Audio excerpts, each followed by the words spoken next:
Prieš ketvirtąsias Lietuvos krepšinio lygos finalo serijos rungtynes daugkartiniai šalies pirmenybių čempionai Kauno Žalgirio krepšininkai įtemptai ruošiasi susitikimui su Vilniaus Lietuvos Rytu.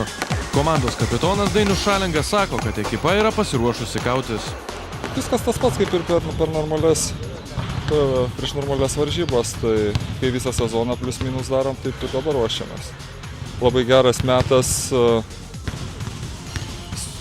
išlyginti rezultatą yra, manau. Vis tiek žaisim namuose. Šiandien žalgiriečių treniruotėje lankėsi ir klubo savininkas Vladimiras Romanovas. Pastarasis nestokoja optimizmo ir teigia, kad Darių Maskoliūną prie komandos vairo pakeisintis naujasis strategas sugebės sustyguoti žaidimą ir Žalgiriui pavyks atsitiesti. Kas treniruos Žalgirį? Dabar, matot, net 3 treneriai. Jums mažai? Reikia dar? O kas vyriausiasis treneris? Vyriausias? Nu, rytoj sužinosit. Jūs šiandien neduosit ramybės jam. Ketvirtosios finalo serijos rungtynės bus žaidžiamos rytoj, tiesioginė transliacija per Sport 1 19:10 min.